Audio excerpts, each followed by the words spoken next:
পুরীর মন্দিরে আজকে একটা বিশেষ উৎসব, আজকে হলো রসগোল্লা উৎসব। রসগোল্লা উৎসবটি কেন করা হয়? লক্ষ্মী দেবীর মান ভঞ্জনের জন্য এই রসগোল্লা উৎসবটি করা হয়। আজকের দিনেই জগন্নাথ বলরাম সুভদ্রা দেব মন্দিরে প্রবেশ করবেন। হলুদ রঙের রথটি দেখছেন, এটি হচ্ছে জগন্নাথ। কালো রঙের যে রথটি দেখছেন এটা হচ্ছে সুভদ্রা, আর সবুজ রঙের যে রথটি দেখছেন এটা হচ্ছে বলভদ্র।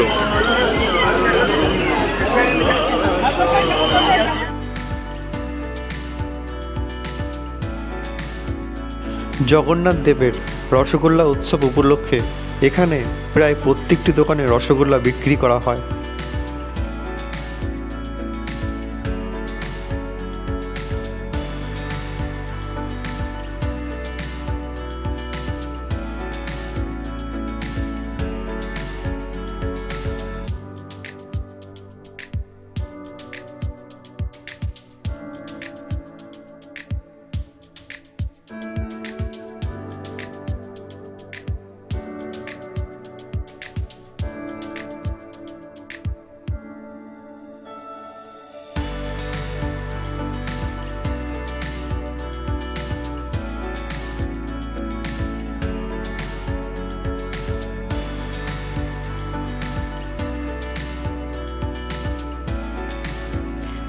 আষাঢ় মাসে শুক্লা দ্বিতীয়ায় রত্নবেদী ছেড়ে জগন্নাথ দেব লক্ষ্মী দেবীর অনুমতি না নিয়েই 9 দিনের রথযাত্রায় বেরিয়ে যান মাসির বাড়ি গুন্ডিচা মন্দিরে থাকার উদ্দেশ্যে।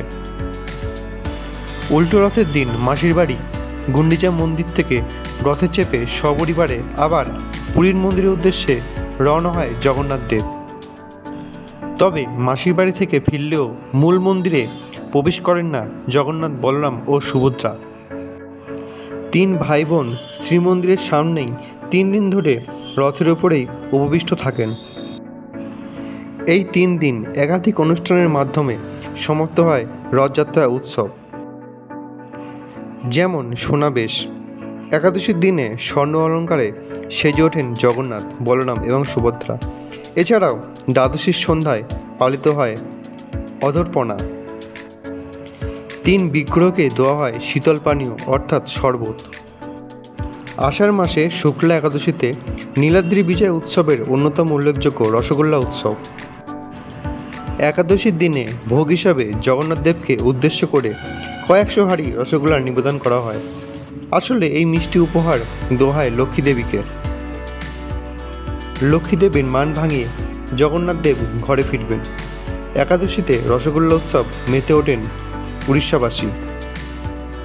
এই রসগোল্লা উৎসব মধুর রসের সাক্ষী থাকে আপামর জনসাধারণ, আর তা অনুষ্ঠান হয় লক্ষ্মী দেবী ও জগন্নাথ সেবায়েতের মাধ্যমে।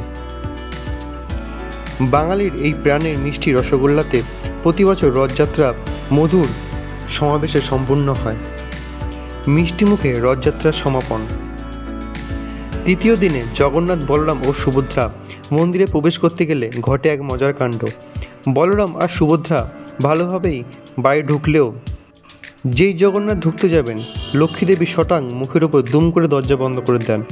কারণ 3 ভাই বোন মাসির বাড়ি থেকে দেদার আমোদ আহ্লাদ করে এসছেন, অথচ তাকে নিয়ে যায়নি। অভিমানে লক্ষ্মী দেবী এই কয়েকদিন ধরে একা একা শ্রীমন্দিরে ছিলেন। অবশ্য মাঝখানে একদিন তিনি মাসির বাড়ি দেখা করতে গিয়েছিলেন, কিন্তু জগন্নাথ তাকে দেখা দেননি।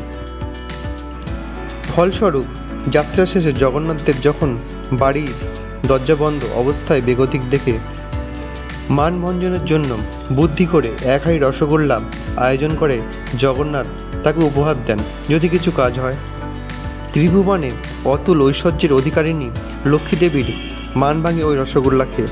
রসগোল্লা খাওয়ার পর অবশেষে ঘরে ঢোকার অনুমতি দেন লক্ষ্মী দেবী।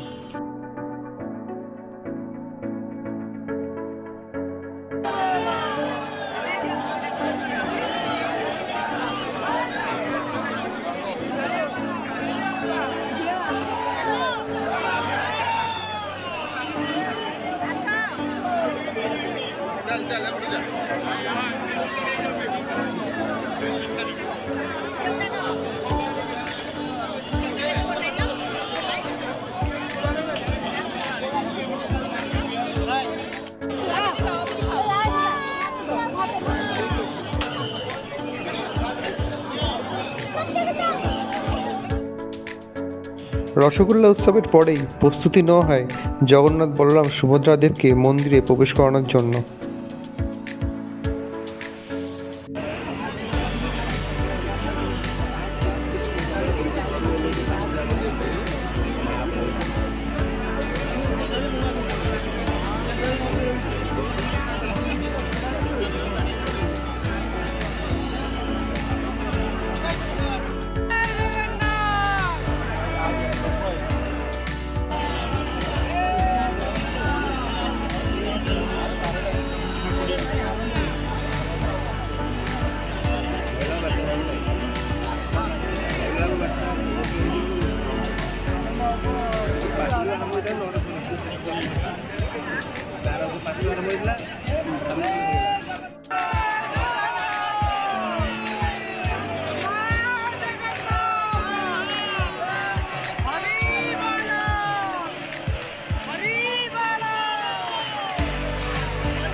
କିଛି ଶୁଭୁ ନାହିଁ।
देखो এটা কেমিতে হউছিল